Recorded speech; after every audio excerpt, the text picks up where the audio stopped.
اب آپ اس مبارک سلسلے کا نواں حلقہ سماعت فرمائیں۔ یہ شرف جو ملا ہے صرف ابو بکر صدیق رضی اللہ تعالیٰ عنہ۔ تو حضور نے فرمایا کہ اللہ نے حکم دیا ہے، اللہ نے حکم دیا ہے ہجرت کا، اور اللہ نے ساتھ یہ بھی حکم دیا ہے کہ ابو بکر کو ساتھ لے جانا ہے۔ اللہ، اس سے بڑی کو بات ہے کہ نبی دروازے پہ آئے، وہاں تو جبریل آیا، جبریل اور نبی میں کتنا فرق ہے۔ اب عظمت کس کی بنے گی کہ یہاں نبی خود دروازے پہ آئے ہیں۔ اچھا، اب ذرا اسی معراج اور ہجرت کی رات پہ تھوڑا سا ایک اور پہلو سے غور کریں کہ معراج والی رات جب میرے محبوب جانے لگے تو پہلے اسراء ہے اور پھر معراج، وہ بھی الحمدللہ سیرت النبی میں آپ اللہ کی رحمت سے پڑھ چکے ہیں، اللہ کے شکر سے معراج سارا پڑھ چکے ہیں الحمدللہ۔ تو بہرحال مختصراً یہ ہے کہ پہلا اسراء ہے، مسجد الحرام الی المسجد الاقصی، اس کے بعد معراج ہے۔ تو اب جبریل علیہ الصلوۃ والسلام جب لینے کے لیے آئے ہیں تو سواری کون سی پیش کی؟ برق، جس کا نام براق تھا۔ براق مانا برق سے، بعض علماء نے فرمایا نے اس کا رنگ ایسے روشن تھا جیسے بجلی ہے، اور بعض علماء نے فرمایا کہ وہ تیز رفتار اتنی تھی جیسے بجلی ہے، کیونکہ سب سے زیادہ رفتار جو ہے وہ نور کی ہوتی ہے، روشنی سب سے زیادہ تیز رفتار، اور براق بھی اتنی تیز رفتار تھی کہ جس کے بارے میں میرے محبوب نے خود فرما دیا کہ جہاں نظر پڑتی تھی وہاں قدم رکھتی تھی، جہاں نظر پڑی وہی۔ اب سپیڈ اور تیز رفتاری کا اندازہ خود کر لیں۔ اچھا، اور خدا کی شان دیکھو، اللہ نے اپنے نبی کو آرام پہنچانے کے لیے یہ بھی کتابوں میں اور روایات میں موجود ہے کہ اس براق میں ایک صفت پیدا کر دی۔ آپ نے کبھی گھوڑے پہ، کبھی خچر پہ، گھوڑے پہ سفر کیا ہو نا جی، تو آپ یاد رکھیں کہ جب اب مثلا چڑھائی پہ چڑھیں گے پھر بھی مسئلہ ہوتا ہے، پھر بھی سوار کو ذرا سنبھلنا پڑتا ہے کہ ایسا نہ ہو کہ سوار نیچے اور گھوڑا آگے، اور جہاں اترنا پڑے وہاں بھی سنبھلنا پڑتا ہے، کیونکہ وہاں بھی خطرہ ہوتا ہے کہ چونکہ جانور اتر رہا ہے تو اگر آپ کا بیلنس، اگر آپ نے اس کی لگام پہ اپنے وزن کو، توازن کو برقرار نہیں رکھا انشاءاللہ تو آپ آگے پڑے ہوں گے اور جانور آپ کے اوپر سے گزرے گا پھر تو۔ لیکن اللہ پاک نے براق کو ایسی رفتار بھی دے دی، اور روایات میں آتا ہے کہ یہ بھی شان دے دی کہ جب آگے چڑھائی آئے نا اس کی اگلی ٹانگیں جو ہے وہ چھوٹی ہو جائیں تاکہ میرے نبی کے توازن میں فرق نہ آئے، جیسے جیسے ضرورت ہو جائے پیچھے ٹانگیں اونچی ہو جائے، آگے نیچی ہو جائے، آگے اونچی ہو جائے۔ کیوں؟ اگر ابراہیم علیہ السلام کے لیے پتھر اونچے نیچے ہو سکتے ہیں تو میرے مدنی مصطفیٰ کے لیے سواری کا اونچا نیچا ہونا کون سی بڑی بات ہے؟ وما ذلک علی اللہ بعزیز، اللہ کے آگے کیا مشکل؟ معجزات کا معنی یہی ہوتا ہے کہ اللہ نبی کے ہاتھ پہ خر کی عادت ظاہر کرتے۔ تو اب جناب دیکھیں، اب اس پہ تھوڑا غور کریں انشاءاللہ تاکہ اللہ کرے کہ مقام صدیق سمجھ آ سکے کہ جبریل علیہ السلام نے معراج والی رات جو سواری پیش کی اس کا نام کیا تھا؟ براق پیش کی۔ تو اگر جبریل لایا تو براق لایا، اور ہجرت والی رات جب سواری کی ضرورت آئی تو صدیق نے اپنی جان پیش کی کہ حضور میرے کندھوں پہ بیٹھ جاؤ۔ یہ سواری دیکھیں جا، وہاں براق ہے، یہاں خود صدیق رضی اللہ تعالی عنہ وارضاہ۔ کتنا بڑا مقام ہے کہ وہاں اللہ نے فرمایا براق اونچی نیچی ہو جاؤ تاکہ میرے نبی کو تکلیف نہ ہو۔ تو یہاں حضرت صدیق نے جب دیکھا نا کہ حضور پاؤں کے رکھ رہے ہیں، اب اگلے حصے پاؤں پہ رکھ رہے ہیں تاکہ قریش مکہ پاؤں نہ پہچان لیں، لیکن حضور کا تو خون مبارک انگلیوں میں جمع ہو رہا ہے، تو حضرت صدیق نے کہا یا رسول اللہ میں آپ کی تکلیف برداشت نہیں کر سکتا، آپ مہربانی کر کے میں بیٹھ جاتا ہوں، میرے کندھے پہ بیٹھ جائیں، آج ابو بکر اٹھا کے لے جائے گا۔ تو یہ مقام بھی صرف ابو بکر کو ملا ہے کہ حضور کو کندھے پہ بٹھائے اور جبل ثور کی چڑھائی چڑھ جائے۔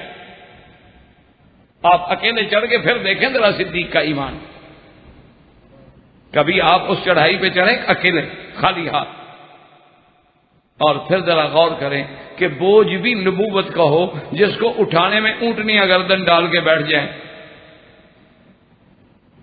جس سے کلے نبوت کو حضرت علی نہ اٹھا سکیں، حضرت علی جیسا بطل من ابطال الاسلام، یعنی جو اسلام کے بہادروں میں ہیں، جو اسلام کے سب سے بڑے جرنیلوں میں ہیں اور سب سے بڑی قوی اور قوت والے لوگوں میں ہیں، لیکن جب حضور نے فرمایا کہ علی ذرا نیچے ہو جاؤ اور میں تمہارے اوپر کھڑے ہو کے یہ تصویریں مٹا دوں، تو حضرت علی فرماتے ہیں کہ حضور نے جب اپنا قدم رکھا، میں نے کہا حضور بس میں نہیں اٹھا سکتا، میں نے کہا حضور بس مہربانی فرمائے، میں تحمل نہیں کر سکتا۔ حضور فرمایا، حضور مسکرائے، فرمایا اچھا علی اگر تم نہیں اٹھا سکتے میں بیٹھ گیا تو تم میرے کندھے پہ چڑھ جاؤ۔ لیکن یہاں صدیق کا کمال دیکھیں کہ وہاں براق سواری بنے اور یہاں خود ابو بکر سواری بنے اور کہے کہ یا رسول اللہ میرے کندھے پہ بیٹھ جاؤ۔ اور اسی طرح اب آگے آپ اسی غار کی رات کو اور ہجرت کی رات کے تقابل میں غور کریں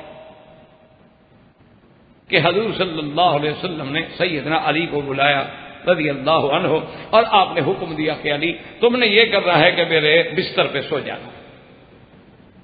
یہ بھی بڑی قربانی ہے، کوئی مذاق نہیں، ہم تو حضرت علی کے بھی غلام جیسے ابو بکر کے غلام، اہل سنت والجماعت تو الحمدللہ ہم تو صحابہ کے بھی غلام ہیں، اہل بیت رسول کے بھی غلام ہیں۔ حضرت علی رضی اللہ تعالیٰ کا حاضر یا رسول، آپ نے فرمایا تمہارے ذمہ دو کام ہیں، ایک تو میرے بستر پہ لیٹ جاؤ میری چادر لے کر، تاکہ کافر یہ سمجھیں کہ حضور ابھی آرام فرما رہے ہیں، گھر میں لیٹے ہوئے ادھر ادھر سے دیکھیں گے نا، اس زمانے میں کوئی یہ تین دروازے تو نہیں تھے نا گھروں کے لگے ہوئے، نہ کمرے ساؤنڈ پروف تھے، اور ایسے آگے کپڑا ہی ڈال دیتے تھے، بس ٹاٹ ڈال دیا اور دروازہ ہو گیا۔ اب کسی نے دیکھنا ہو تو یوں کر کے دیکھ لیا، کوئی جھری ہو تو اس سے دیکھ لیا، تو وہ جب دیکھیں گے تو ان کو یہ تسلی ہو جائے گی کہ اللہ کے نبی ابھی گھر میں سو رہے ہیں، تو ہم ذرا اطمینان سے تھوڑا مکے سے اور آگے نکل جائیں گے۔ اور دوسرا کام یہ کرنا ہے کہ یہ ساری امانتیں ہیں میرے پاس مشرکین مکہ کی، ان لوگوں نے میرے گھر میں رکھی تھی امانتیں، کسی کا سونا، کسی کا چاندی، کسی کا درہم، کسی کا دینار، تو جب میں خیر سے انشاءاللہ ہجرت کے لیے چلا جاؤں گی امانتیں سب کو پہنچا دینا۔ حضرت کہا کہ حاضر یا رسول۔ اچھا اب اسی پہ تھوڑا سا توجہ کریں، غور کریں، شان تو علی کی بھی بڑی بلند ہے، جو نبی کے بستر پہ سویا ہے اس کا بھی بہت بڑا مقام ہے، اور ایک وہ ہے جو بستر والے کے ساتھ سویا ہے، اس کا کتنا مقام ہوگا؟ یہ تو صرف بستر پہ سویا ہے نا، بستر والا تو ابو بکر کی گود میں سویا ہے، سیدنا ابو بکر رضی اللہ تعالیٰ کی گود میں سویا ہے۔ اور اللہ کی شان دیکھیں کہ ان کی امانتیں جو پیسے اور دولت والی امانتیں تھیں وہ علی کے سپرد ہوئی ہیں، اور جو نبوت والی امانت ہے وہ ابو بکر کے سپرد ہوئی کہ تم یہ امانتیں پہنچانا۔ اللہ نے فرمایا ابو بکر تم یہ امانت پہنچاؤ، تمہارے ذمہ یہ امانت ہے کہ تم میرا مدنی کی امانت لے کے چلو، تم ان کی امانت، تم آپ کی حفاظت کر کے غار میں اور پھر مدینے تک چلو، اور علی رضی اللہ تعالیٰ عنہ کے ذمہ جو ہے وہ امانتیں ہیں، مال ہے وہ پہنچا دیں گے۔ اور اسی طرح تھوڑا سا غور کرو، خطرہ اندر تھا یا باہر تھا؟ اندر تو خطرہ ہی نہیں تھا، کیا مانا؟ ذرا غور کریں گے نا حدیث میں تو ساری باتیں سمجھ آ جائیں گی انشاءاللہ۔ اندر خطرہ اس لیے نہیں تھا کہ کافر تو ساری رات باہر کھڑے رہے، اگر انہوں نے حملہ کرنا ہوتا تو فوراً حملہ کر دیتے، لیکن کافر بھی جانتے تھے کہ چادر چار دیواری کا بڑا تحفظ ہوتا ہے، کسی کے گھر میں داخل ہو کے حملہ نہیں کرنا، جب حضور باہر نکلیں گے تو ہم حملہ کریں گے، لیکن حضور کے اندر داخل نہیں ہوں، حالانکہ دشمن ہے، 60 قبیلوں کے 60 جوان تلواریں لے کے باہر کھڑے ہوئے، اور حضور پاک جب تشریف لے گئے اپنے گھر مبارک سے تو باہر کھڑے ہوئے ہیں۔ یہ تو پھر اللہ کی شان ہے نا کہ اللہ پاک نے آپ کو معجزہ عطا فرمایا کہ حضور پاک نے اپنے ہاتھ میں مٹی لی اور اس میں پڑا اور شاہت الوجوہ کر کے پھینکا۔ اللہ نے فرمایا وما رمیت اذ رمیت ولکن اللہ رمی، اور وہ مٹی سب کی آنکھوں میں پڑی، وہ تو ہر طرف گڑے ہیں نا، کمرے کے گھیرے ہوئے ہیں، آپ نے ایک طرف پھینک، اللہ نے فرمایا صرف پھینکی آپ نے، پہنچائی تو ہم نے ہے، اور سب کے چہروں پہ مٹی پڑی، تو اب اندر جو ہے وہ تو امن میں ہے، اس لیے کھڑے رہے۔ وہ عین صبح کے وقت ہو گیا، صبح کے ٹائم دیکھا، غور کر رہے ہیں، ابھی حضور سوئے ہوئے ہیں، ابھی حضور سوئے ہوئے ہیں، ابھی حضور سوئے ہوئے ہیں۔ وہ تو نماز کا جب وقت ہوا حضرت علی نے کپڑا اتارا، اٹھے دیکھا اور کہا وہ تو علی سو رہے ہیں، وہی نبی تو نہیں ہے۔ تو مانا یہ ہے کہ اندر تو خطرہ ہی نہیں تھا، خطرہ تو باہر تھا، اور جہاں خطرے کا مقام ہے وہاں صدیق ہے۔ اسی لیے ایک حدیث مبارک میں یہ بھی آتا ہے کہ حضرت ابو بکر جب حضور کے ساتھ چلتے تھے نا تو کبھی تو ادھر سے آ جائیں، پھر دوڑ کے ادھر سے آ جائیں، پھر کبھی دوڑ کے آگے ہو جائیں، پھر کبھی دوڑ کے پیچھے ہو جائیں. تو حضور نے فرمایا ماذا تفعل یا ابا بکر، یہ کیا خیال کرتے ہو؟ کہنے لگا حضور خیال ہوتا ہے کہ میں تو دائیں طرف سے چل رہا ہوں، پتہ نہیں دشمن بائیں سے تیر مار لے، تو میں جلدی سے ادھر آ جاتا ہوں کہ وہ تیر مجھے لگے، میرے بدری تک نہ آئے. پھر میں کہتا ہوں پتہ نہیں دشمن ادھر بیٹھا ہو، پھر بھاگ کے ادھر آئے، پھر کہتا ہوں پتہ نہیں آگے چھپا وہ، پھر بھاگ کے آگے آ جاتا ہوں. میں تو اسی لیے بھاگ رہا ہوں کہ میرے بدری کے پاؤں میں کانٹا بھی نہ لگے صلی اللہ علیہ وسلم. یہ مقام جو اگر ملا ہے تو پھر یہ سیدنا ابو بکر صدیق رضی اللہ تعالیٰ کو ملا. اور خدا کی شان دیکھیں، حضرت صدیق فرماتے ہیں کہ ہم نے آپس میں فیصلہ یہ کر لیا، حضور پاک نے فرما دیا تھا کہ ابو بکر بات سنو، کٹھے نہیں چلنا. یاد رکھو یہ اسباب پہ عمل کرنا بھی اللہ کا حکم ہے، ورنہ اللہ پاک ایک رات میں اپنے نبی پاک کو معراج کرا سکتے ہیں تو مدینے بھیجنا کون سا مشکل تھا بھائی؟ مدینہ منورہ تو اتنا قریب کھڑا ہے تو مسجد اقصی بر آسمان. یہ اخذ اسباب بھی تعلیم ہے کہ اسباب پہ عمل کرو، توکل اللہ کی ذات پہ کرو. جیسے بزرگوں نے کہا ہے نا کہ اپنے اونٹ کا گھٹنا بھی باندھ دو اور پھر اللہ پہ توکل کرو. یہ نہیں کہ اونٹ کو چھوڑ دو اور کہو جی میں بڑا متوکل اللہ، یہ توکل نہیں ہے. تو اب دیکھیں جناب، حضرت ابو بکر کہتے ہیں کہ حضور نے فرمایا کہ ابو بکر ایسا کرتے ہیں، مکے والے بڑے ہوشیار ہیں، بڑے تیز ہیں، پاؤں بڑا پہچانتے ہیں. تو اب ایک تو خیال یہ کریں گے کہ کٹھے نہیں چلیں گے، کیونکہ کٹھے چل رہے ہیں اور دشمن آ جائے تو پھر دونوں پکڑے گئے نا. تو ہم ایسا کریں گے کہ تھوڑا تھوڑا فاصلہ رکھ کے چلیں گے کہ میں آگے جا رہا ہوں اور آپ کافی پیچھے آ رہے ہیں، لیکن اتنا پیچھے کہ مجھے دیکھ رہے ہیں، اتنا زیادہ بھی علیحدہ نہ ہو جائے. لیکن فرق ہوتا کہ اگر دشمن میرے آگے آ جائے تو آپ کو نہ دیکھے اور تمہارے آگے آ جائے تو مجھے نہ دیکھے. اور دوسرا یہ بھی خیال رکھنا ہے کہ پورا پاؤں زمین پہ نہیں رکھنا، پاؤں کا اگلا حصہ رکھ لیا، کبھی یوں رکھ لیا، کبھی یوں رکھ لیا، تاکہ ان کو پورا پاؤں کا نشان نہ ملے. تو میں نے کہا حاضری یا رسول اللہ. تو حضرت صدیق فرماتے ہیں حضور آگے تشریف لے گئے، میں پیچھے جا رہا ہوں. اور کہتے خدا کی قسمت قدرت یہ ہے کہ ایک کافر نکل آیا کدھر سے اور مجھے بھی پہچان لیا اسے. اور اس کے بعد فوراً مجھے کہتا ہے کہ ابو بکر، وہ دیکھا نا اس وقت رات کا وقت، صبح کا وقت، تہجد کا وقت ہے اور یہ خلاف عادت مبارک، ادھر ابو بکر کیسے جا رہا ہے؟ تو اس نے کہا کہ اچھا آپ ابو بکر ہیں؟ انہوں نے کہا. انہوں نے کہا ایک آدمی آگے بھی مجھے جاتا ہوا معلوم ہوا ہے، وہ کون ہے؟ اب ابو بکر کہتے ہیں کہ میرے لیے قیامت کا لمحہ کہ اگر بتا دوں تو راز نبوت افشا ہوتا ہے تو دشمن ابھی اکٹھے ہو جائیں گے، سارے مکے والے دوڑ کے آ جائیں گے. اور اگر نہ بتاؤں، بات غلط کہوں تو پھر بھی ابو بکر صدیق ہے، اور صدیق کے زبان پہ کذب کیسے آئے؟ تو فوراً اللہ تبارک و تعالیٰ نے کہتے ہیں کہ میرے دماغ میں بات ڈالی اور فوراً حضرت رجل یہدینی سواء السبیل، فرمایا وہ ایک بندہ ہے، انسان ہے جو راستہ دکھلاتا ہے. حضور بھی تو اللہ کے بندے ہیں نا، حضور بھی تو سید البشر ہیں اور راستہ بھی تو دکھلا رہے ہیں نا اسلام کا، اس میں کوئی شبہ ہے؟ حضور راستہ دکھانے کے لیے تو آئے ہیں کہ ان ھذا صراطی مستقیما اهدنا الصراط المستقیم قل هذه سبیلی ادعو الی اللہ علی بصیرۃ انا ومن اتبعنی.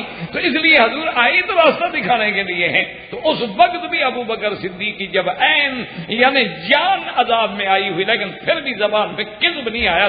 صدق پہ کذب آئے کیسے؟ اس لیے علماء نے لکھا ہے کہ یاد رکھو جیسے رات اور دن ایک نہیں ہو سکتے، روشنی اور ظلمت ایک نہیں ہو سکتی، اسی طرح کذب اور صدق بھی ایک نہیں ہو سکتا. یا بات صدق ہوگی یا کذب ہوگی، اور جس کو اللہ نے صدیق کہا ہو اس کی زبان پہ کذب کیسے آ سکتا؟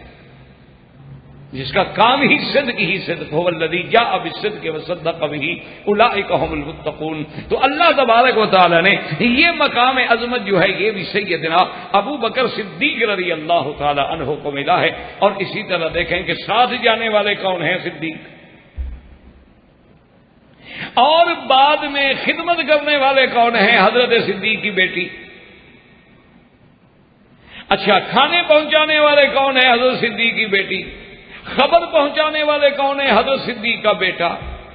اور جناب آپ کے اس راز کو چھپانے کے لیے کام کرنے والے کون ہیں؟ حضرت صدیق کا غلام. کہ جب آپ کی بیٹی آپ کا بیٹا جاتے نا خبر پہنچانے کے، وہ پیچھے بکریاں لے کے چل پڑتا تاکہ ان کے پاؤں پر بکریوں کے پاؤں آ جائے اور پتہ لگے کہ کوئی کہاں گیا ہے یا نہیں گیا. اور دوسرا مقام صدیق دیکھیں کہ نبی کے بعد جو پہلا مرتبہ ہے صدیق کا، صرف یہ نہیں کہ یہ اہل سنت والجماعت کا عقیدہ ہے، صرف یہ نہیں کہ یہ مسلمانوں کا عقیدہ ہے، بلکہ نہ ماننے کے باوجود دشمن کے دماغ میں بھی یہی بات ہے۔ اس لیے ابو جہل اینڈ کمپنی جب ناکام ہوئی، حضور چلے گئے، وہاں حضرت علی نکلے، اس نے کہا فوراً دوڑو ابو بکر کے دروازے پر، نبی اپنے گھر میں نہیں تو صدیق کے گھر میں ہوگا۔ یعنی ان کے دماغ میں بھی یہ بات ہے کہ اگر اللہ کا نبی اپنے گھر میں نہیں ہے تو پھر کہاں ہوں گے؟ صدیق کے گھر میں ہوں گے۔ اور اللہ کے نبی کا علم اگر، ورنہ حضرت علی سے پوچھ رہے تھے کہ حضور کہاں ہیں؟ بات کو سمجھیں، ذرا غور کریں احادیث رسول میں، حضرت علی تو موجود ہے نا، بستر پہ اٹھ کے کھڑے ہیں سامنے، ان سے پوچھ رہے تھے کہ بھی حضور صلی اللہ علیہ وسلم کہاں ہیں، لیکن ان سے نہیں پوچھتے، سیدھا ابو جہل آتا ہے اور سیدنا ابی بکر کے دروازے پہ آ کے کنڈی کھٹکھٹاتا ہے، اور باہر کون نکلتی ہے؟ بی بی اسما بنت ابی بکر، آپ کی بچی ہے اور 7-8 سال عمر ہے بی بی اسما کی، اور کہتا ہے کہ این ابی بکر، کہاں ہے ابی بکر؟ اور بی بی کہتی ہے اللہ اعلم، اللہ جانتے ہیں کہ اس وقت ابو بکر کہاں ہوں گے۔ دیکھو نا، صدیق کی بیٹی ہے، جھوٹ تو نہیں بولا نا، اس وقت ابو بکر کہاں ہوں گے۔ حضرت قاسم نانوتوی رحمۃ اللہ علیہ فرماتے ہیں، ان کے انگریزوں کے دور میں جب انگریزوں کی مخالفت کا زمانہ تھا تو ان کے وارنٹ گرفتاری جاری ہو گئے کہ بھی وہ علماء حق کو جب گرفتار کیا جا رہا تھا، بڑی تفصیل کی بات ہے، تو اتفاق ایسا ہوا کہ انگریزوں کے پولیس جو ہے وہ ڈھونڈتے حضرت نانوتوی رحمۃ اللہ علیہ اپنے مقام کے بجائے کسی اور مسجد میں قیام فرما تھے، تو وہ بھی آخر پولیس والے تھے اور انگریز کی پولیس والے تھے، وہ ڈھونڈتے اسی مقام پہ آ گئے جہاں حضرت قاسم نانوتوی رحمۃ اللہ علیہ تھے، اور اتفاق ایسا ہوا کہ اس وقت وہ بدبخت آئے، ان کو بھی رپورٹ تھی نا جی کہ آپ بالکل نفل پڑھ کے مسجد کے صحن میں کھڑے ہیں اور جہاں آپ نے رہنا تھا اسی طرف جا رہے ہیں، اور سپاہیوں نے گھیر لیا۔ اچھا، خدا کی شان یہ ہے کہ کوئی پہچانتا نہیں تھا، اللہ کی شان یہ تھی کہ باہر کی پولیس آئی ہوئی تھی نا، بڑے بڑے ان لوگوں نے پورے ضلع سے اور اپنے مرکز سے اور ہیڈ کوارٹر سے اور ہر جگہ سے ٹیمیں منگوائی تھی پکڑنے کے لیے، تو جو ٹیم آئی تھی وہ جانتی نہیں تھی، ان کو پتہ یہ لگا تھا، رپورٹ یہ تھی کہ اسی مسجد میں نماز پڑھتی ہیں اور ساتھ ہی کوئی مکان ہے جہاں رہتے ہیں۔ تو اب حضرت قاسم نانوتوی رحمۃ اللہ علیہ سے انہوں نے آ کے خود پوچھا کہ بھائی وہ داڑھی والے پولیس والے تھے نا، مولوی قاسم نانوتوی کا پتہ کہاں ہے؟ تو حضرت جہاں کھڑے تھے نا، تھوڑا 3 قدم ہٹ کے انہوں نے کہا ابھی تو یہی تھے، بڑے لوگوں کی بڑی باتیں ہوتی ہیں، تو وہاں سے تھوڑا سا ہٹ گئے نا بات کر، ابھی تو یہی تھے۔ تو انہوں نے کہا یار ہم لیٹ پہنچے، حضرت تو نکل گئے، تو پولیس والے واپس چلے گئے، جب وہ واپس چلے گئے تو حضرت تشریف لے گئے۔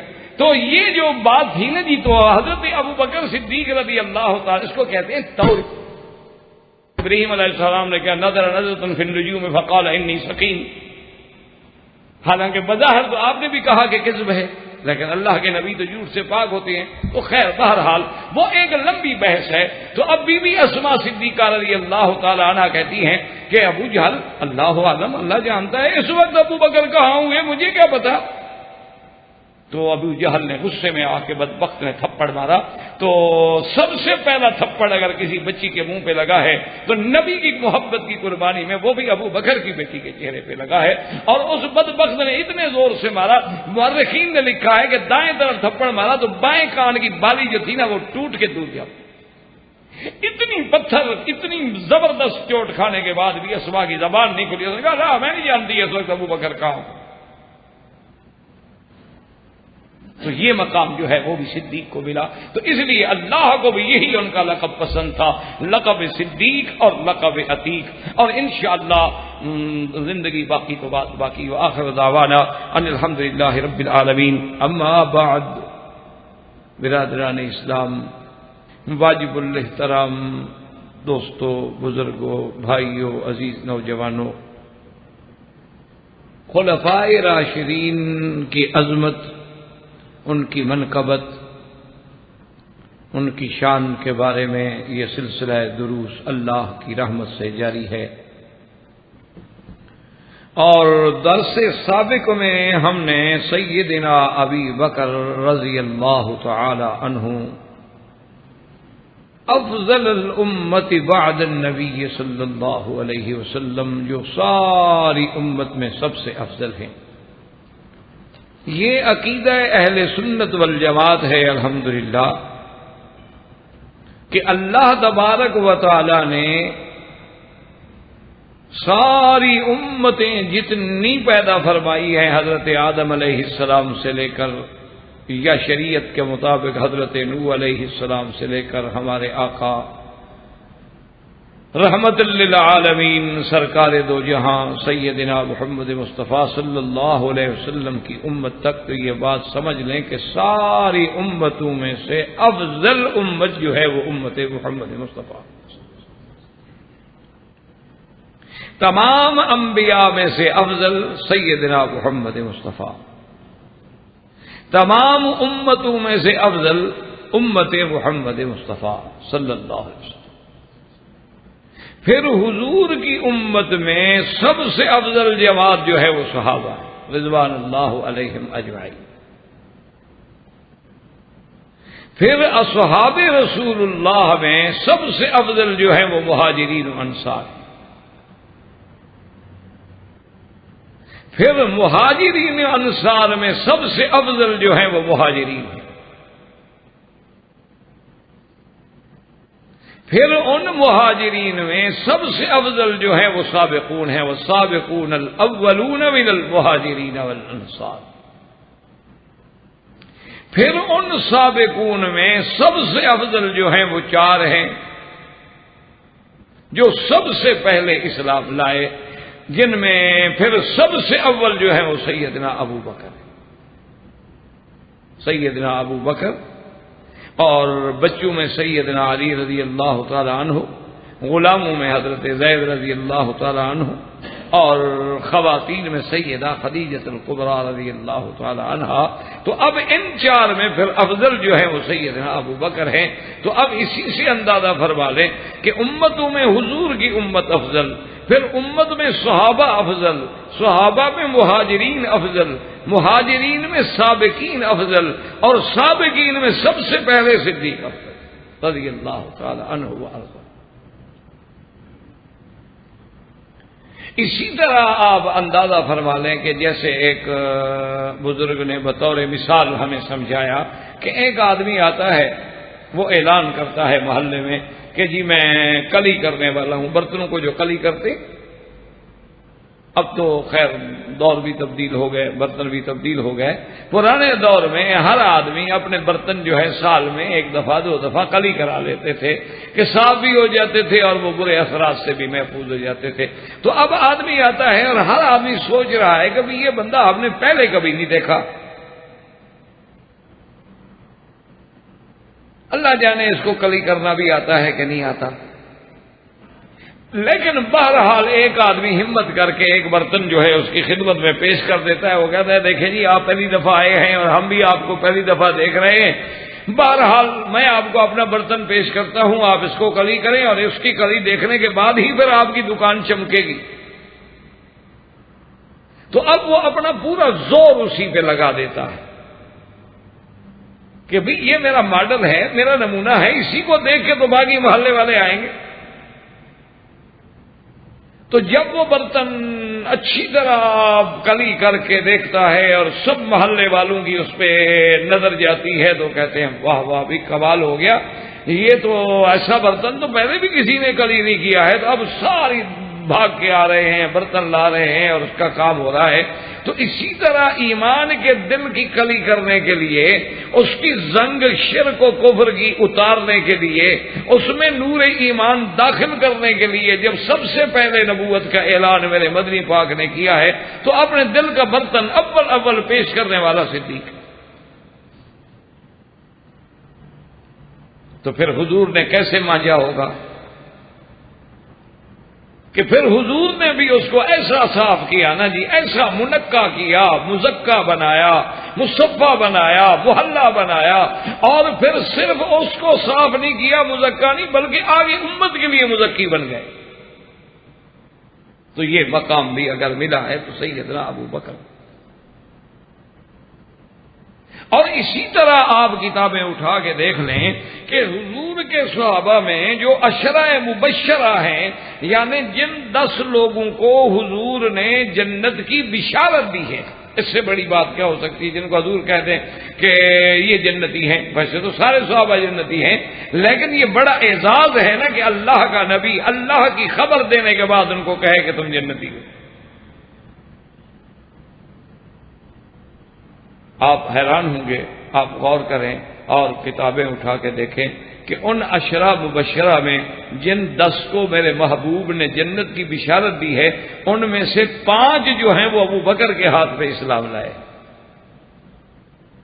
یعنی اندازہ فرمائیں کتنا بڑا اعزاز ہے ابو بکر کا کہ عشرہ مبشرہ میں 5 جو ہیں، حضرت عثمان، حضرت طلحہ، حضرت زبیر، حضرت سعد اور حضرت عبد الرحمن بن عوف، یہ 5 عشرہ مبشرہ میں جو ہیں، یعنی کہ آپ کے ہاتھ پہ اسلام لائے۔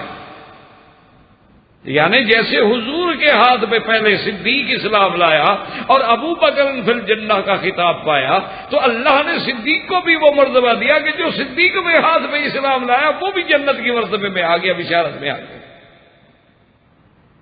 اتنا بڑا مقام جو ہے اور کسی صحابی کو نہیں ملا کہ اس کے ہاتھ پہ اسلام لانے والے 5 مبشرین بالجنہ ہوں۔ اور 5 پتہ ہے کون؟ حضرت عثمان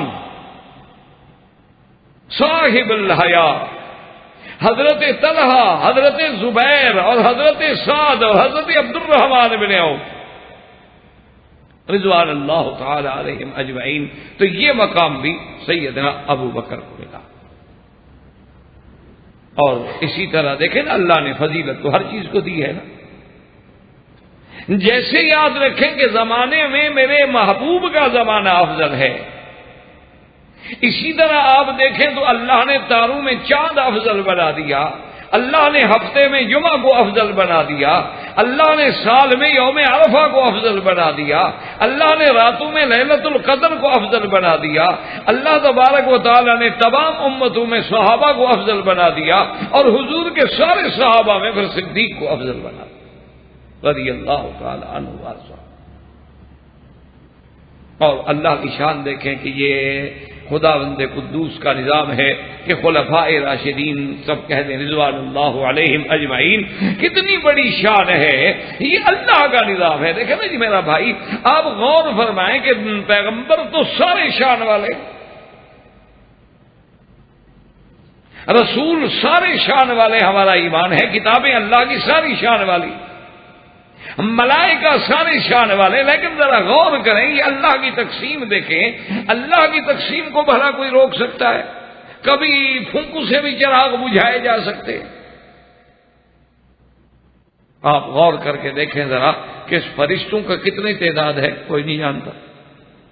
اللہ کا قرآن ہے کہ وَمَا يَعْلَمُ جُنُودَ رَبِّكَ إِلَّا هُوَ، میرا محبوب اللہ کا جو لشکر ہے فرشتوں کا، اس کا عدد کوئی نہیں جانتا مگر اللہ۔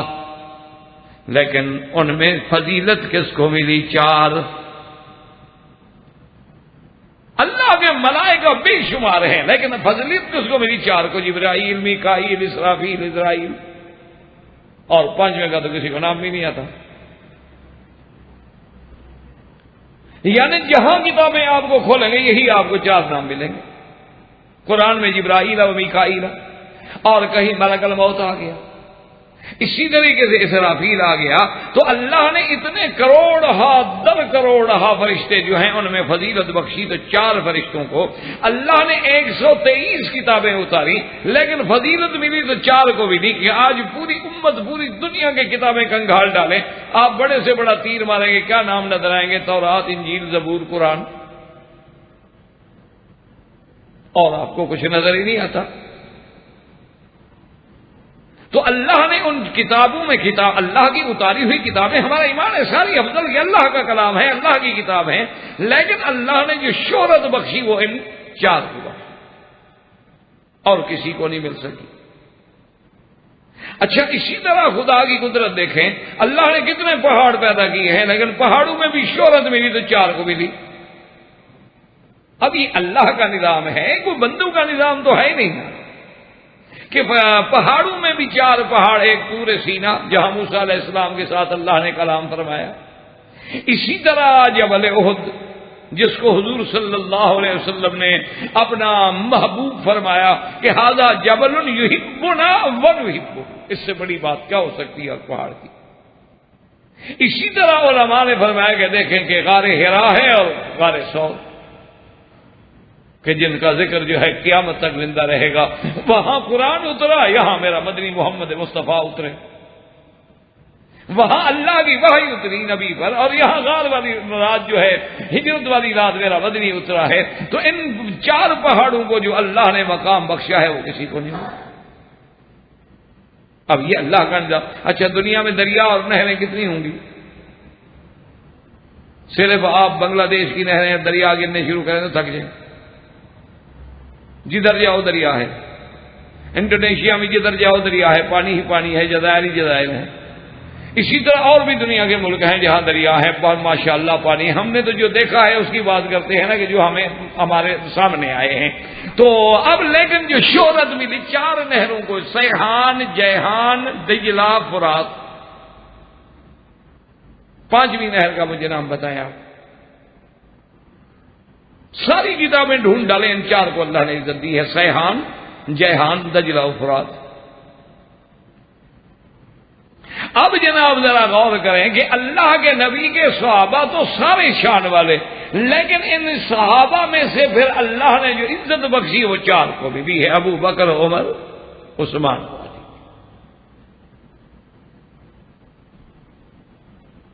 جو ان کو ملی رضوان اللہ علیہم اجمعین وہ کسی کو نہیں ملی۔ اچھا، اور آگے جائیں کہ ان کے بعد اللہ نے ائمہ فقہ میں سے جو شہرت 4 ائمہ کو بخشی ہے، پھر کائنات میں کسی 5ویں کو نہیں ملی۔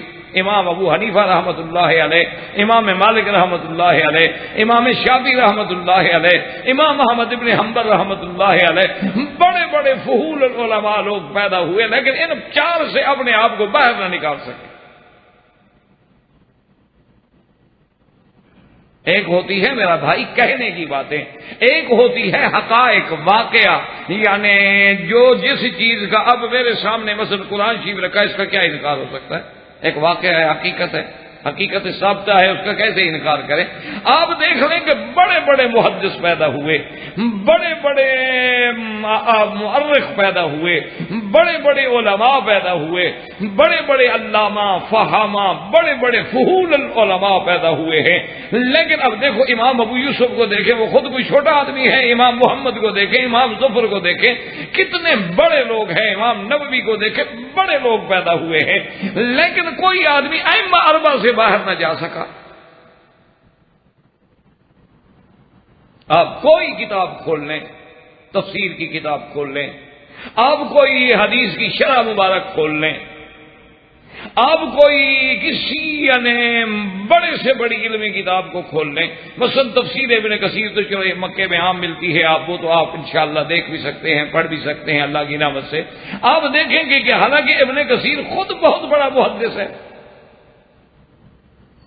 ابن کثیر رحمت اللہ علیہ کوئی چھوٹا آدمی نہیں ہے، خود بہت بڑا مفسر قرآن ہے، اور جس کی تفسیر کو اللہ نے یہ رنگ دیا ہے کہ پورے عالم میں پڑھی جاتی ہے۔ حنفیوں کا مدرسہ ہو تو ابن کثیر پڑھی جاتی ہے، مالکیوں کا مدرسہ ہو ابن کثیر پڑھی جاتی ہے، حنبلیوں کا مدرسہ ہو ابن کثیر پڑھی جاتی ہے۔ یہ قبول اللہ کی طرف سے ہوتا ہے کہ اللہ جس کی کتاب میں، جس کی کلام میں قبول فرما لے تو پھر مچھیوں کے دل میں بھی محبت ڈال دیتے ہیں، بندے تو بندے رہ گئے نا۔ آپ دیکھیں اتنا بڑا آدمی، اچھا مفسر قرآن ہے، محدث ہے، پھر سب سے اپنے دور کے عظیم مورخ ہے، تاریخ میں بھی ابن کثیر کا ایک مقام ہے، لیکن جب کوئی مسئلہ لکھے گا تو کہے گا کہ ہاں امام شافعی رحمت اللہ علیہ یہ فرماتے ہیں، اور اس مسئلے میں امام ابو حنیفہ رحمت اللہ علیہ یہ فرماتے ہیں۔ آپ اندازہ کریں کہ پھر اللہ نے ان کو کیسا مقام بخشا۔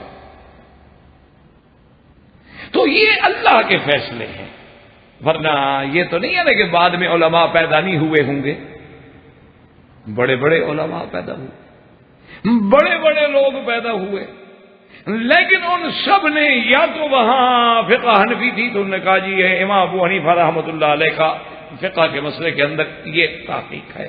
یا فقہ شافعی تھی یا مالکیہ تھے یا حنابلہ تھے رحمت اللہ علیہم اجمعین، اللہ ان سب پہ کروڑ رحمتیں فرمائے.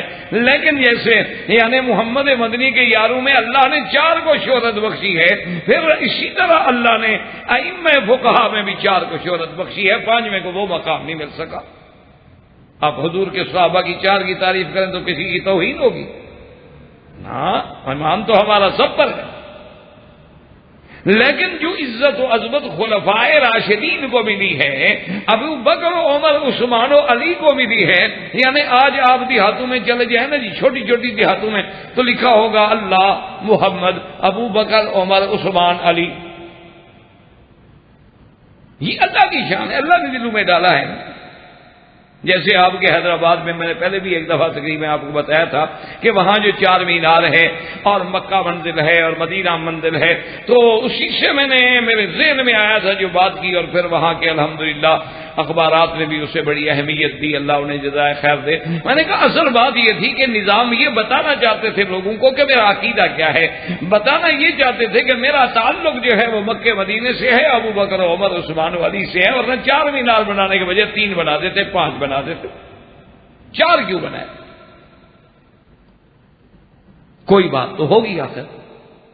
اسی طرح آپ دیکھیں کہ آج بھی مسجدوں میں یا 1 مینار ہوگا جو توحید کی علامت ہے، یا 4 ہوں گے جو ابو بکر عمر عثمان علی کے ماننے کی علامت ہے، تاکہ لوگوں کو پتہ چلے کہ یہ مسجد اہل سنت والجماعت کی ہے. یہ اللہ کی حکمتیں ہیں، اس کو کون بدل سکتا ہے؟ آپ مجھے بتائیں. آج نعوذ باللہ ہم کسی کی توہین، کسی کی شان میں کمی کر کے شان نہیں گھٹا سکتے. ہاں، یہ ضرور ہوتا ہے کہ ہماری اپنی عاقبت خراب ہو جائے. اچھا، اسی طرح تھوڑا سا غور کریں کہ پھر اللہ تبارک و تعالی نے جیسے کہ 4 ملائکہ میں فرشتوں میں 4 افضل، پھر 4 میں سب سے زیادہ شان ایک کو ملی جبرائیل،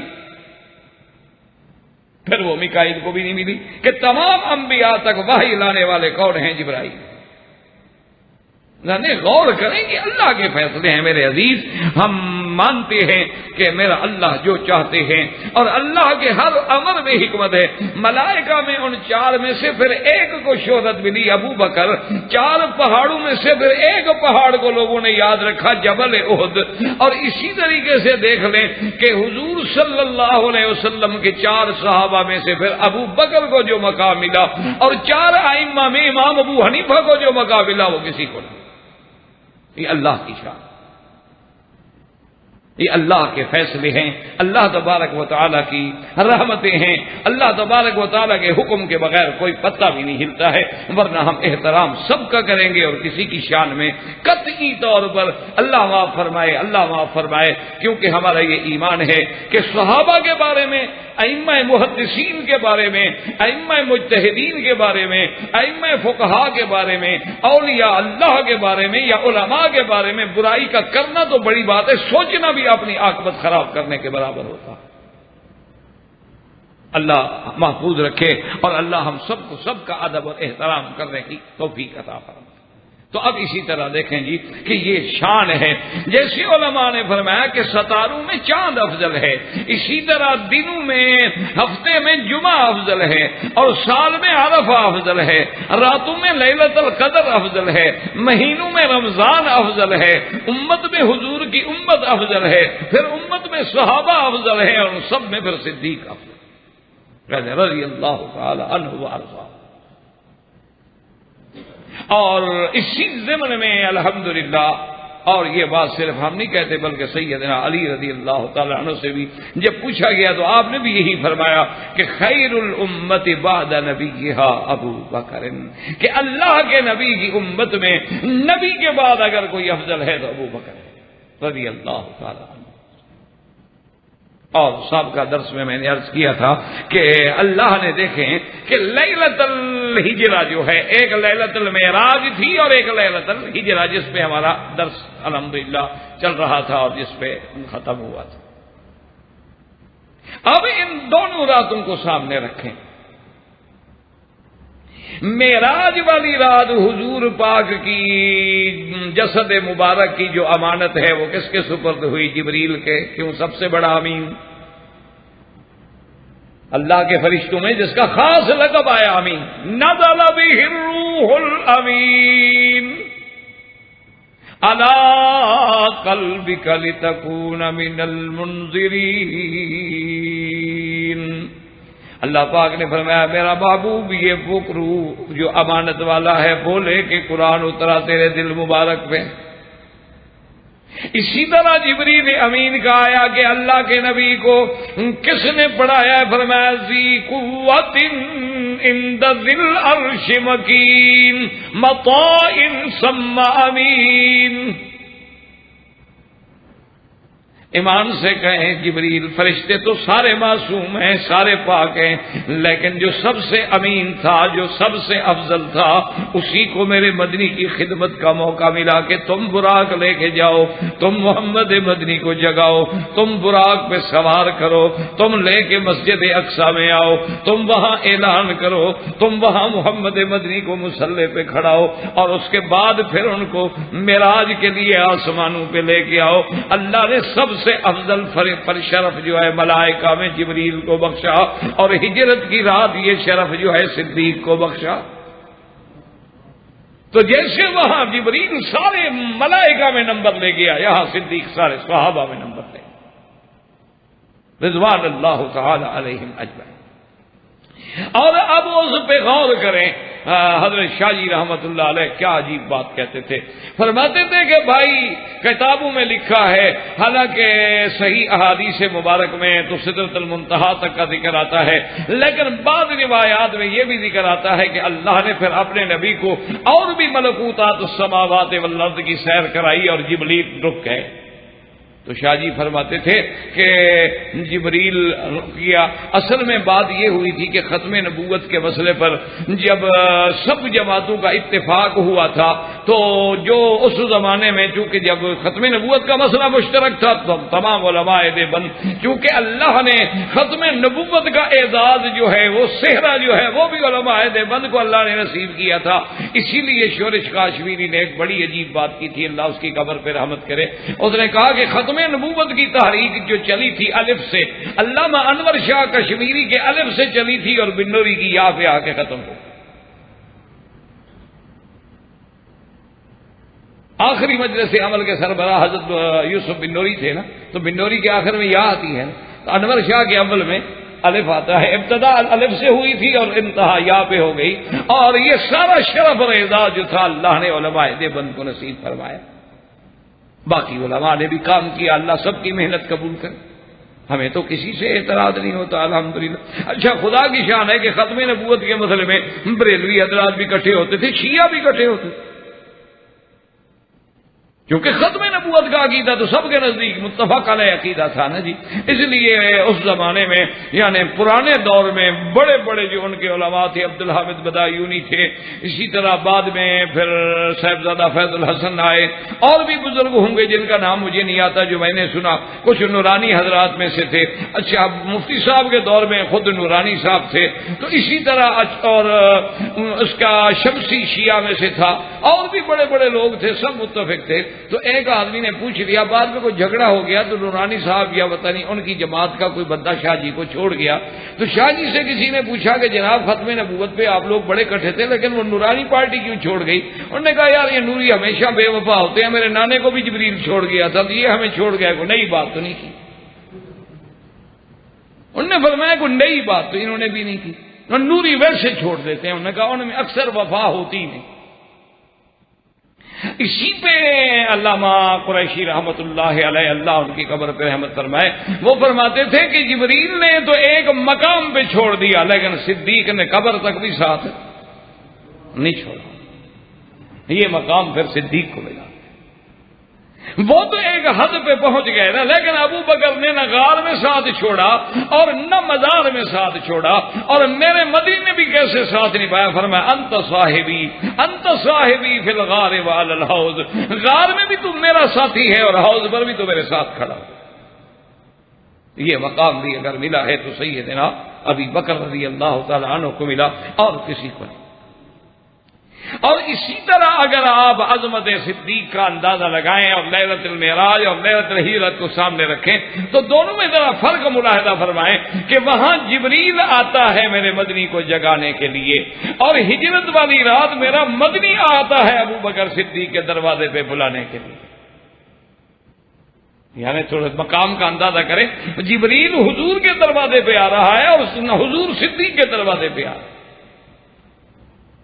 اور اس کے بعد جبریل نے حضور کے لیے براق پیش کی، لیکن ابو بکر نے تو اپنی جان پیش کی۔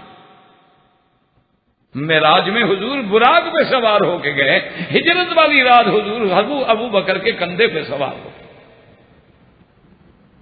اور آج آپ تو مکے میں رہتے ہیں نا میرے بھائی، اگر یہ تقریر میں کسی اور ملک میں کروں تو ہو سکتا ہے ان کو بات سمجھ آئے نہ آئے، لیکن آپ تو مکے میں رہتے ہیں نا، ایک دن تو ہمت کر کے ذرا غار ثور پہ چڑھیں اور اس کے بعد پھر میرے صدیق کے ایمان کو اور شجاعت کا دل میں تصور لائیں کہ ثقل نبوت کا ہو، بوجھ نبوت کا ہو، اور کندھے پہ اٹھا کے جوان غار پہ چڑھ جائے۔ اسی لیے ایک آدمی نے جس کے دل میں سیدنا صدیق رضی اللہ تعالی عنہ کے بارے میں بغض تھا، کیونکہ یہ فتنہ جو ہے وہ تو سیدنا عثمان کے زمانے سے شروع ہو گیا، اللہ تبارک و تعالی ہر فتنے سے محفوظ فرمائے، تو اس دور میں سے ہی اللہ تبارک و تعالی رحمت کرائے کہ یہودیوں نے اپنا فتنے کا بیج جو تھا وہ ڈال دیا تھا۔ تو سب سے پہلے یہ چلتے چلتے چلتے تو ایک آدمی آیا اور اس نے حضرت علی رضی اللہ تعالیٰ عنہ سے پوچھا کہ یا علی، میں آپ سے یہ پوچھنا چاہتا ہوں کہ سب سے بڑا عالم کون ہے صحابہ میں؟ کیونکہ اس کا اپنا عقیدہ یہ تھا کہ بھئی سب سے بڑا عالم تو حضرت علی ہے، کیونکہ ایک روایت ہے کہ انا مدینۃ العلم ولی بابھا، وہ یہ روایت صحت کے درجے پہ نہیں پہنچی۔ یا بعض علماء نے کہا اگر صحت کے دروازے پہ پہنچ بھی جائے تو علی باب من ابوابہا، تو یہ تو ضروری نہیں ہوتا کہ ایک ہی دروازہ ہوتا ہے شہر کا، تو حضرت علی بھی دروازہ ہو، اس میں کوئی شک ہے؟ ہمیں حضرت علی کے شان سے کیا گلا ہے؟ حضور نے فرمایا اقضاکم علی، تو حضرت علی رضی اللہ تعالیٰ عنہ سمجھ گئے کہ یہ مجھ سے جو پوچھنے آیا ہے بطور خاص، معلوم ہوتا ہے کہ اس کے دل میں سیدنا ابو بکر کے لیے کچھ میل ہے۔ تو جب اس نے پوچھا کہ سب سے بڑا عالم کون ہے تو حضرت علی نے فرمایا کہ ابو بکر۔ وہ بڑا کچا ہوا، اس نے کہا جی حضرت ابو بکر، انہوں نے تو بہت تھوڑی سی روایتیں کی حدیث مبارک میں، تو کچھ روایت قلیل الروایہ ہیں، وہ تو وہ بڑے عالم کیسے ہو گئے؟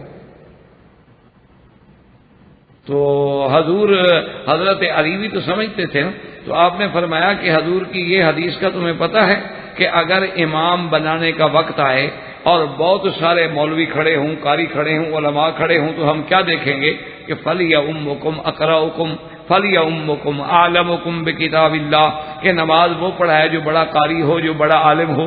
تو اگر حضرت ابو بکر بڑے عالم نہ ہوتے تو حضور اپنے مصلی پہ کھڑا کرتے؟ تو اگر صرف احادیث کی روایت کرنے کا نام ہی اگر علم ہوتا تو حضرت ابو ہریرہ کو بلا کے مصلی پہ کھڑا کرتے، لیکن حضور نے حضرت ابو بکر کو کیوں کھڑا کیا؟ بڑا عالم کیوں تھا کہ اس میں فقہ تھی، اس میں سمجھ تھی کہ جب الیوم اکملت لکم دینکم آیت اتری، جب اذا جاء نصر اللہ کی صورت اتری، سارے صحابہ خوشیاں منا رہے ہیں، ابو بکر رو رہے ہیں۔ صحابہ نے آ کے پوچھا ابو بکر عجیب بات ہے، اللہ نے دین مکمل کر دیا، نعمت تمام کر دی، مدد آ گئی، فتح آ گئی، خوش ہونے کا موقع ہے۔ فرمایا جو اللہ نے مجھے تفقہ نصیب فرمایا ہے، جو اللہ نے مجھے سمجھ نصیب فرمائی ہے قرآن کی، وہاں تمہارا علم نہیں پہنچا۔ اس میں اشارہ ہے کہ اب حضور کی وفات کے دن قریب آ گئے، حضور کے فراق کے دن آ گئے، حضور ہم سے جدا ہونے والے ہیں، میں تو حضور کے فراق کو رو رہا ہوں۔ انہوں نے کہا عجیب بات ہے، اس میں فراق؟ انہوں نے کہا جس کام کے لیے کوئی آتا ہے جب کام مکمل ہو جائے تو پھر چلا جاتا ہے، تو اللہ کے نبی جس دین کے لیے آئے دین تو پورا ہو۔ اللہ کے نبی آئے اسلام پھیلانے کے لیے، اسلام تو پھیل گیا، مدد آ گئی، مکہ فتح ہو گیا، فوجوں کی فوجیں اسلام میں آ رہی ہیں، تو اب حضور کی کیا ضرورت؟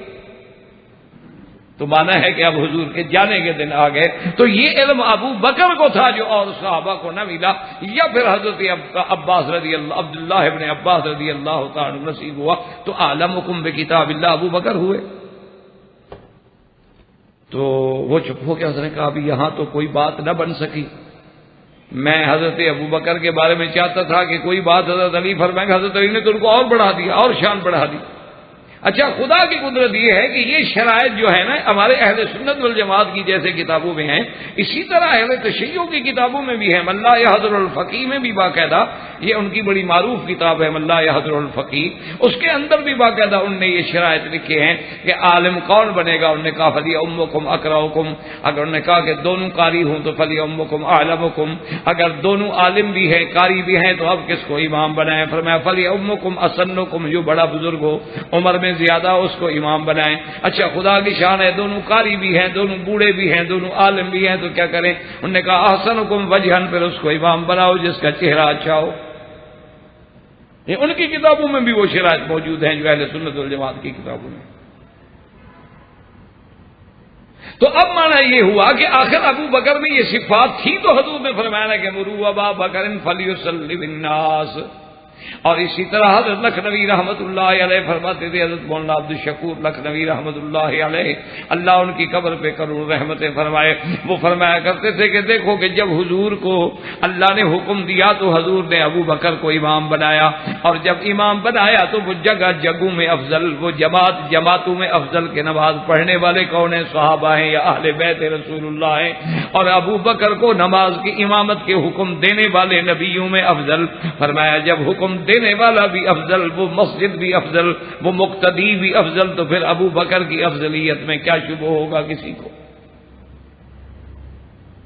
تو اب اس نے دوسرا سوال کیا, اس نے سوچا کہ بھائی اس طرح تو کام نہیں بنتا ہے, ہم یہ سوال پوچھ لوں تاکہ اس پہ حضرت علی جواب نہیں دے سکیں گے. اس نے کہا اچھا حضرت صحابہ میں سب سے بڑا بہادر کون ہے, کیونکہ حضرت علی تو بہادری میں مشہور تھے نا, بطر من ابطال الاسلام, جیسے حضرت خالد بن الولید, حضرت اکرمہ, حضرت علی رضوان اللہ علیہم اجمعین, یہ تو بہادری میں اور شجاعت میں یعنی ضرب المثل تھے. حتیٰ کہ کبھی کبھی جنگ ہوتی نا تو مقابلہ ہوتا, مبارزہ ہوتی. حضرت علی میرے مدنی پاک کو اتنے محبوب تھے, آپ فرماتے علی ٹھہرو, تم ہر بات میں اپنے آپ کو آگے کر دیتے ہو. یعنی حضور چاہتے کہ یہ دشمن کے سامنے نہ جائے, محبت کی بات. اور حضرت علی سب سے پہلے اپنے آپ کو پیش کرتے رضی اللہ تعالی عنہ. تو اس نے یہ دوسرا سوال کیا بڑا سوچ کے کہ من اشجع الناس, بہادر کون ہے. حضرت علی نے دیکھا, فرمایا ابو بکر. اب وہ حیران ہو گیا, اس نے کہا حضرت ابو بکر آپ سے بھی بہادر ہے. کیونکہ اس نے کہا حضرت علی تو خوش ہوں گے نا, کیونکہ حضرت علی کی جماعت کا بن رہا ہے نا. جانتے نہیں تھے کہ حضرت علی تو اتنی محبت کرتے ہیں ابو بکر رضی اللہ تعالیٰ جتنی حضور کرتے ہیں, ان کے دلوں میں تو کوئی نقص ہے ہی نہیں, ان کے دل تو صاف ہیں. جیسے کہ کسی نے کہا تھا کہ ہیں کرنے ایک ہی مشعل کی, ہیں کرنے ایک ہی مشعل کی, ابو بکر عمر عثمان و علی, ایک ہی شمع کی محفل رہنا. ہم مرتبہ ہیں یاران نبی, کچھ فرق نہیں ان چاروں میں. یعنی باعتبار اسلام ورنہ تو مرتبے میں ابو بکر اونچے ہیں. شاعر کا معنی یہ نہیں نعوذ باللہ کے مرتبے میں چاروں برابر ہو گئے, مرتبہ تو اسی طرح ہے جیسے ترتیب ہے. معنی اسلام میں کہ ایک آدمی ایک کو مانے اور ایک کو نہ مانے, جیسے سب نبیوں پر ہمارا ایمان ہے لیکن پھر نبیوں میں شان ہوگا. اس لیے شاعر نے اس کو اپنے انداز میں کہا کہ ہم مرتبہ ہیں یاران نبی, کچھ فرق نہیں ان چاروں میں. اور اس کے بعد اندازہ کریں اللہ تبارک و تعالی رحمت فرمایا کہ کتنی بڑی شان ہے کہ حضرت علی رضی اللہ تعالی نے فرمایا کہ اشجع الناس بھی ابو بکر ہیں رضی اللہ تعالیٰ عنہ. اس نے کہا حضرت ابو بکر آپ سے بھی بہادر. انہوں نے کہا حضرت وہ کیسے. انہوں نے کہا حضور پاک نے کعبۃ اللہ میں بت مٹانے کے لیے مجھے حکم دیا تھا کہ علی تم بیٹھ جاؤ تو میں تمہارے اوپر کھڑے ہو کے یہ تماثیل اور یہ بت، یہ تصویریں، یہ مشرکین یہ تھے نا جی جاہل، جنہوں نے کعبے کے اندر اپنے بڑے بڑے بت بنا رکھے تھے اور پھر تصویریں بنا رکھی تھی، سیدنا عیسیٰ علیہ السلام، بی بی مریم علیہ السلام، سیدنا ابراہیم علیہ السلام، جیسے آج ہمارے جاہل آپ نے نہیں دیکھے ماشاءاللہ ہر گھر میں پیر کا بت ہے، گاڑیوں میں پیر کی تصویر لگی ہوئی ہے ماشاءاللہ کہ وہ کہنے لگا جی اپنا ایک دفعہ سفر کر رہا تھا تو دیکھا تو سامنے ڈرائیور کے بڑی خوبصورت چوکٹے میں جناب ایک پیر کی تصویر لگی ہوئی اور اس پہ ہار ڈالے ہوئے. تو میں نے ڈرائیور سے پوچھا، میں نے کہا بھائی یہ آپ کے کوئی بزرگ ہیں؟ انہوں نے کہا نہیں یہ ہمارے پیر صاحب ہیں. تو میں نے کہا گاڑی میں کیوں تصویر لگا؟ نے کہا جی اس کی برکت سے حادثہ ہی نہیں ہوتا. میں نے کہا پیر صاحب خود زندہ ہے یا فوت ہو گئے؟ کہتے وہ تو فوت ہو گئے. میں نے کہا اپنی موت سے نہیں بچا سکے، تیری گاڑی کو کیسے بچا رہے ہیں موت سے؟ خود تو مر گئے. مجھے تو پتا تھا، میرے علاقے کا ہی وہ پیر تھا، مجھے پتا تھا کہ وہ مر گیا ہے. میں نے کہا پیر صاحب زندہ ہے مر گئے؟ کہتا ہے نہیں جو تو مر گئے. میں نے کہا جو خود مر گئے تو تیری گاڑی کو حادثے سے کیا بچائیں گے؟ بدبخت آدمی، تم نفع نقصان کا بالے کی تصویر کو سمجھ رہے، اس سے بڑا شرک اور کفر ہے، اللہ معاف کر. حضرت لوگوں نے انگوٹھیوں میں اپنے مرشدوں کی تصویریں سیٹ کرائی ہوئی ہیں اور جب نماز ہو اذان ہو پہلے اس کو چومیں گے. انا للہ و انا الیہ راجعون. اس سے بڑی خرافات آپ بتائیں دنیا میں کیا ہو. بہرحال جب اس نے پوچھا تو نے کہا کہ حضور پاک نے فرمایا تھا کہ علی بیٹھ جاؤ. میں بیٹھ گیا تو حضور پاک نے جب قدم رکھا تو میں نے کہا قطن یا رسول اللہ، بس حضور میں نہیں برداشت کر سکتا، میں نبوت کا بوجھ نہیں اٹھا سکتا. تو حضور نے فرمایا اچھا علی ایسا کرو کہ تم نہیں اٹھا سکتے ہو تو میں بیٹھ جاتا ہوں، تم میرے کندھے پہ کھڑے ہو کے مٹا دو. لیکن اس نے کہا بہادر تو وہ ہوا نا جو کندھے پہ بٹھا کے غار میں لے جائے، 3 میل پہاڑ چڑھ جائے. وہ بہادر ہوا کہ میں بہادر ہوا؟ اس نے کہا بھی ہاں بات تو ٹھیک ہے. تو اس لیے ذرا اب غار یعنی شب معراج اور شب ہجرت کو دیکھیں، شان دیکھیں اللہ تبارک و تعالیٰ کی، اور اس کے بعد دیکھیں کہ جب سیدنا ابی بکر رضی اللہ تعالی عنہ اور حضور صلی اللہ علیہ وآلہ وسلم نکلے ہیں تو حضور کے بستر پہ اپنا جو ہے وہ حضرت علی ہیں، بستر والے کے ساتھ محمد مصطفیٰ کے حضرت صدیق. آپ غار میں پہنچے.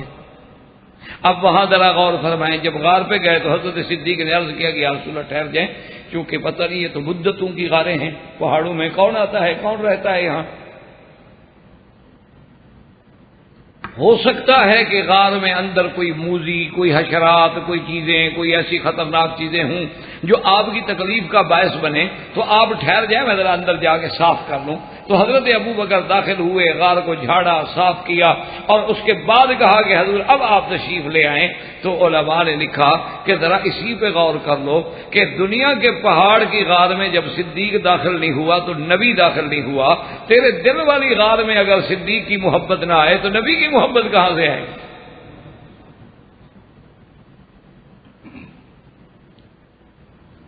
اچھا اسی طرح دیکھیں نا جی، اللہ سے دعا کریں اللہ دشمنی سے بچائے. دعا کریں اللہ پاک دشمنی سے بچائے، اللہ تحاسد سے بچائے، اللہ حسد سے بچائے، اللہ بغض سے بچائے، اللہ تبارک و تعالی بلا وجہ کی عداوتوں سے بچا لے.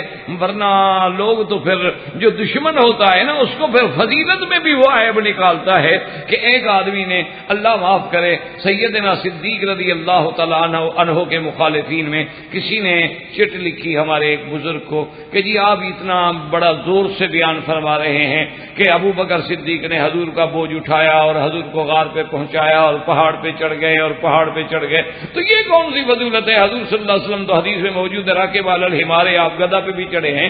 تو جب آپ گدھا پہ چڑھ سکتے ہیں ابو بکر پہ بھی بیٹھ گیا تو کیا ہو گیا؟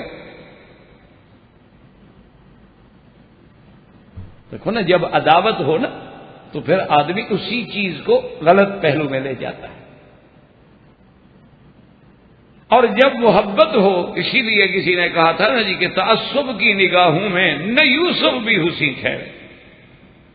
اگر دل میں تعصب آ جائے نا، تعصب کی نگاہوں میں نہ یوسف بھی حسین ٹھہرے اور محبت کی نگاہوں میں تو زنگی مہجبی ٹھہرے. اصل بات محبت کی ہوتی ہے۔ تو اس بزرگ نے جب سنا انہوں نے کہا کہ بالکل میرا بھائی، جیسے حدیث میں ہے کہ حضور ابو بکر کے کندھے پہ سوار ہوئے، ہم اس کا انکار نہیں کرتے، اسی طرح حدیث میں ہے کہ حضور نے بغلہ پہ یعنی خچر پہ بھی سواری کی، حضور نے اونٹنی پہ بھی سواری کی، حضور نے گھوڑے پہ بھی سواری کی، حضور نے گدھا پہ بھی سواری کی۔ ہم تو کسی حدیث کا انکار نہیں کرتے، ہمارا تو ہر حضور کے فرمان پہ گردن خم ہے۔ لیکن بات سوچ لو، تم نے ہماری بات کو سمجھا نہیں ہے یا سمجھنا نہیں چاہتے ہو۔ ہم کہتے ہیں جس اونٹنی پہ حضور چڑھے ہیں وہ ساری دنیا کی اونٹنیوں میں افضل ہے، جس گھوڑے پہ حضور چڑھے ہیں وہ ساری دنیا کے گھوڑوں میں افضل ہے، جس خچر پہ حضور چڑھے ہیں وہ ساری دنیا کے خچروں میں افضل ہے، اور جس گدھا پہ حضور چڑھے ہیں وہ ساری دنیا کے گدھوں میں افضل ہے، اور جس بندے پہ محمد چڑھا ہے وہ بندہ بھی ساری دنیا کے بندوں سے افضل ہے۔ انہوں نے کہا بات تو ہم بھی یہی کہتے ہیں، ہم تو انکار نہیں کرتے۔ تو اللہ تبارک و تعالی نے یہ مقام جو ہے سیدنا ابی بکر صدیق رضی اللہ تعالی عنہ کو بخشا۔ اور جب حضور صلی اللہ علیہ وآلہ وصحبہ وسلم تسلیما کثیرا کثیرا، اللہ کے کروڑوں صلاۃ و سلام ہوں، آپ بھی غار میں تشریف لے گئے۔ اب جناب کفار جو تھے وہ ڈھونڈتے ڈھونڈتے ڈھونڈتے ڈھونڈتے پہاڑ پہ آ، سیدنا ابو بکر صدیق رضی اللہ تعالی عنہ نے عرض کیا کہ یا رسول اللہ صلی اللہ علیہ وسلم،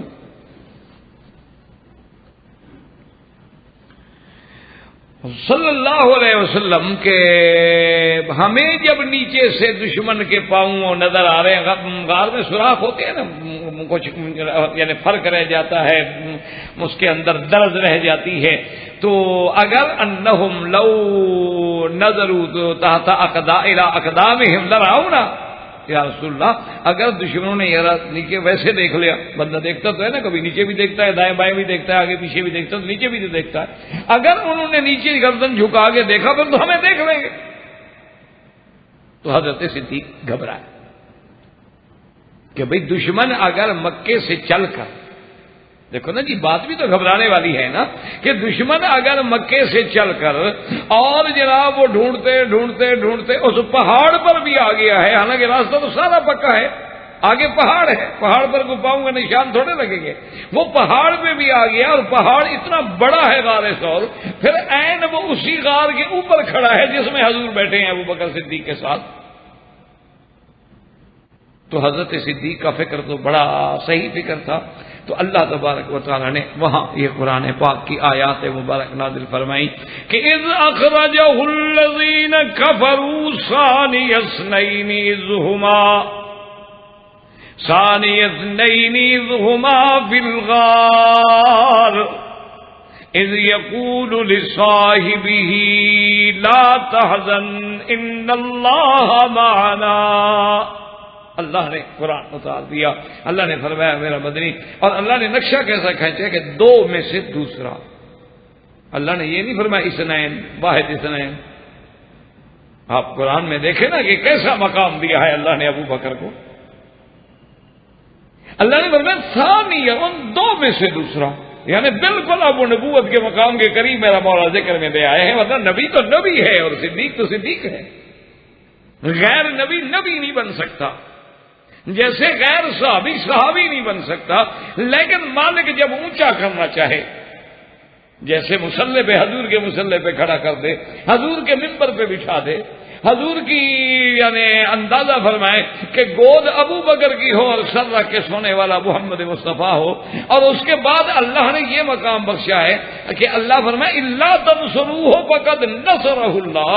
جیسے میں نے عرض کیا تھا کہ نصرت کے انداز مختلف ہوتے ہیں، بھوکے کی نصرت کھانا دینے سے ہوتی ہے، پیاسے کی نصرت پانی پلانے سے ہوتی ہے، اور کبھی نصرت باد صبا سے ہوتی ہے، اور کبھی نصرت جو ہے بدر میں فرشتے اتار کے ہوتی ہے، اور غار والی نصرت کیا ہے، صدیق کو ساتھ کر کے ہوتی ہے، فقد نصرہ اللہ اذ اخرجہ الذین کفروا۔ اور اللہ نے یہاں یہ بھی بتلا دیا کہ نکالنے والے کافر ہیں اور جانے والے کون ہیں، وہ تو محمد کے پروانے ہیں۔ اللہ نے نص میں فیصلہ کر دیا کہ اس وقت دو جماعتیں، ایک نکالنے والے ہیں ایک نکلنے والے ہیں۔ اب خدا خود کہہ رہا ہے کہ نکالنے والے کون ہیں، اخرجہ الذین کفروا۔ یہ تو کبھی نہیں ہو سکتا، نکالنے والے کافر اور نکالنے والے دونوں ایک تھے، یہ تو کبھی نہیں ہو سکتا۔ تو معلوم یہ ہوتا ہے کہ اللہ نے اچھا اس کے بعد فرمایا کہ ثانی اثنین، دو میں سے دوسرا۔ اچھا کہا جا سکتا تھا کہ جی پتہ نہیں کون سا مقام ہے، اذ ہما فی الغار، تعین کر دی، غار تو ایک معین جگہ ہے نا، وہاں کوئی تیسرا ہے ہی نہیں، اب وہاں تو کوئی تصور ہی نہیں کر سکتا نا تیسرے کا، جگہ اتنی ہے۔ اذ ہما فی الغار اذ یقول لصاحبہ، اور ادھر نبی کہتے ہیں انت صاحبی علی الحوض۔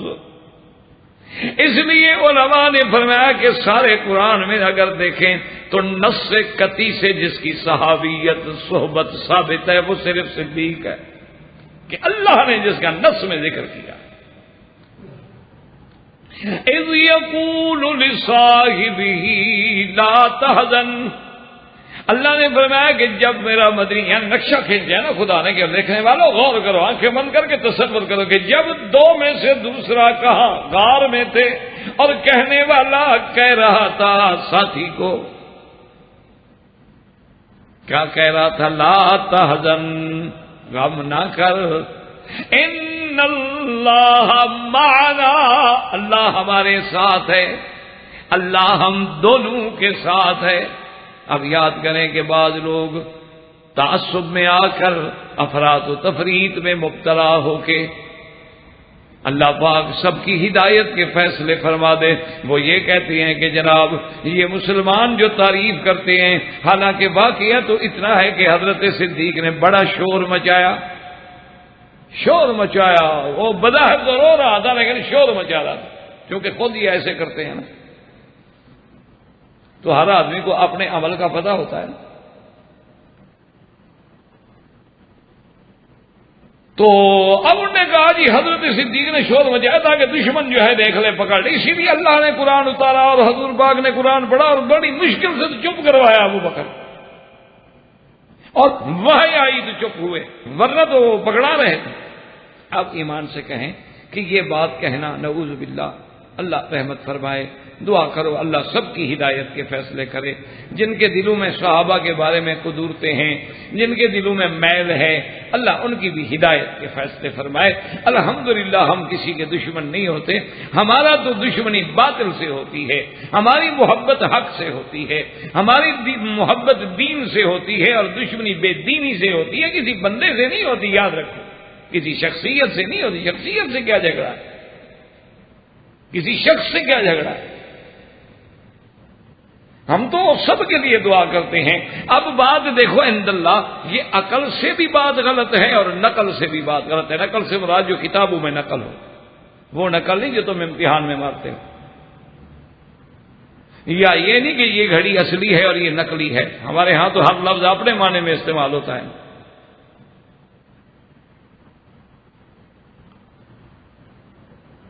جیسے عام طور پہ کہہ دیتے ہیں اچھا جی یہ حدیث مبارک تو صحیح ہے اور یہ پھر صحیح کے معنی میں یعنی غلط ہے۔